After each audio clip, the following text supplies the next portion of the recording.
Pourquoi continuer à faire le bien malgré l'ingratitude des autres? Tout d'abord, il faut reconnaître que faire le bien n'est pas toujours facile ni agréable. Parfois, nous rencontrons de l'ingratitude, de l'indifférence, voire l'hostilité de la part de ceux que nous voulons aider. Cela peut nous décourager, nous blesser ou nous rendre amers. Nous pouvons alors nous demander pourquoi continuer à faire le bien si cela nous apporte rien en retour, ou pire, si cela nous attire des ennuis. Mes chers amis, faire le bien malgré l'ingratitude des autres, c'est une qualité noble qui peut avoir un impact positif sur vous-même et sur la société en général. Voilà pourquoi, dans cette vidéo, je vais vous présenter 7 raisons importantes pour lesquelles vous devriez continuer à faire le bien, même si vous n'obtenez pas toujours de reconnaissance ou de gratitude en retour. Et sans tarder, la première raison pour laquelle il est bien de faire le bien malgré l'ingratitude. On fait le bien pour une satisfaction personnelle.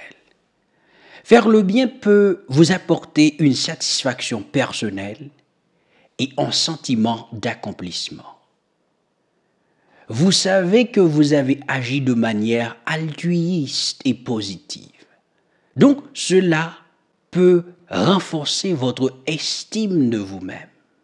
Par exemple, vous avez volontairement aidé un voisin âgé à réparer sa clôture, même s'il ne vous a pas remercié, vous vous sentez bien dans votre peau, car vous savez que vous avez apporté une aide précieuse.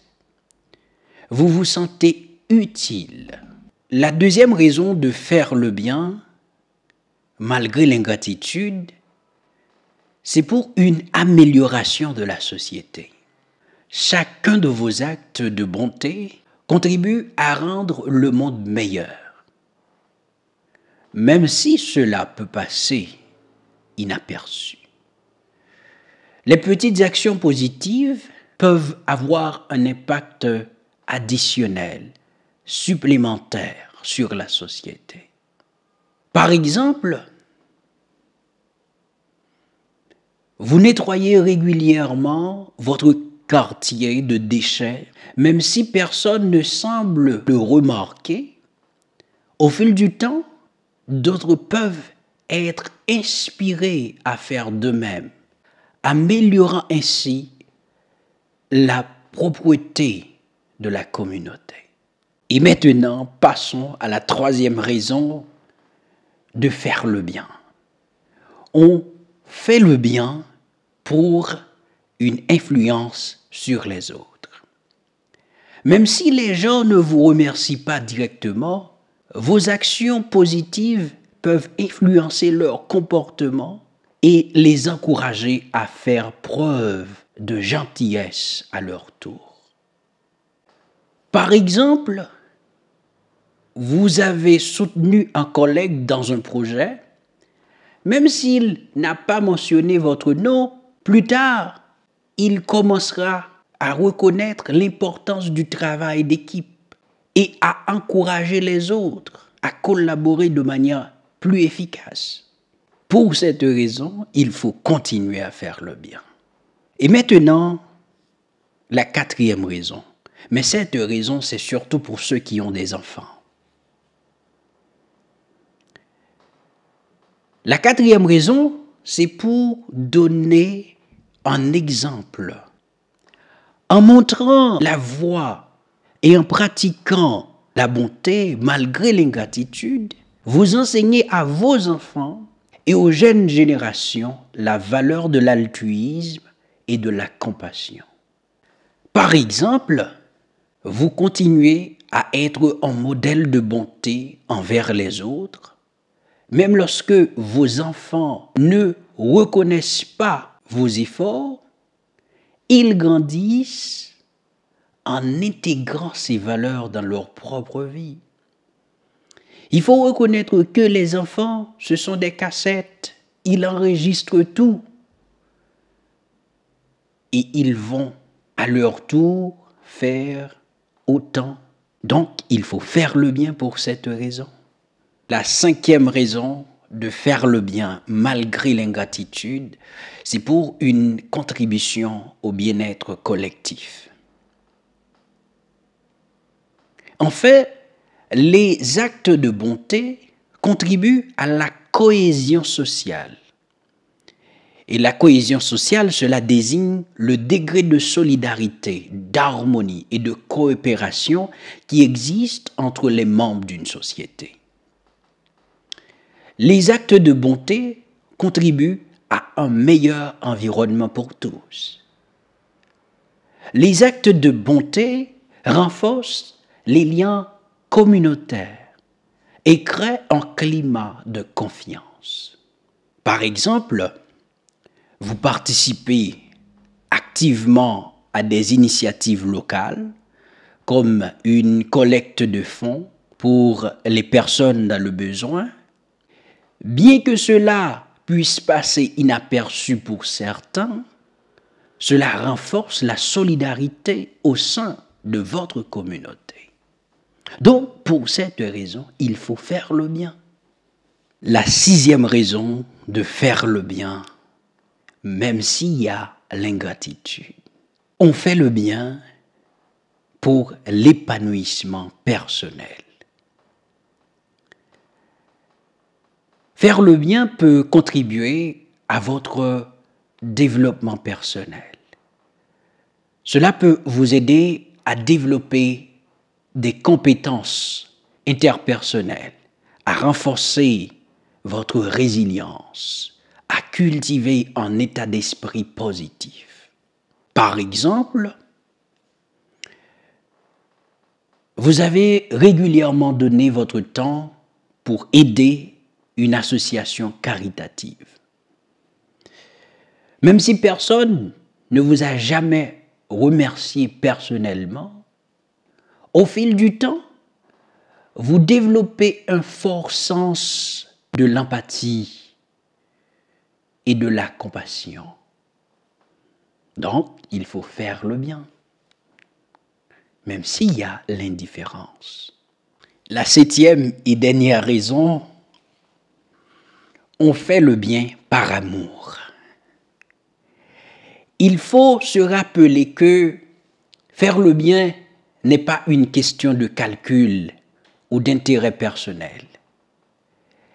Faire le bien, c'est répondre à l'appel de Dieu qui nous a créés par amour et pour l'amour. Dieu lui-même est le bien suprême. Il veut que nous participions à son bonheur éternel. Il nous a donné le commandement d'aimer Dieu et notre prochain comme nous-mêmes. Et aimer, c'est quoi ça?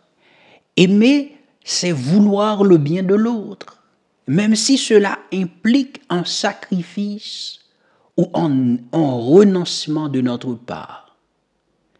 Aimer, c'est aussi respecter la liberté de l'autre, même s'il ne répond pas à notre amour, ou s'il le refuse. En fin de compte, la bonté et la générosité envers les autres ne devraient pas dépendre de la gratitude ou de la reconnaissance que vous recevez en retour. L'impact positif que vous avez sur le monde et sur vous-même est une récompense en soi. Et cela peut inspirer les autres à vivre vos exemples. même s'ils ne l'expriment pas toujours explicitement. Donc, mes chers amis, faire le bien malgré l'ingratitude n'est pas un acte de naïveté ou de faiblesse. C'est un acte de foi. C'est un acte d'espérance. C'est un acte de charité. C'est un acte de foi en Dieu qui voit tout et qui récompense tous ceux qui font sa volonté.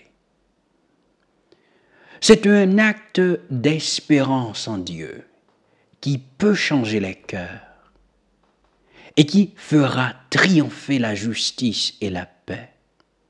C'est un acte de charité en Dieu qui est amour et qui nous appelle à aimer comme lui.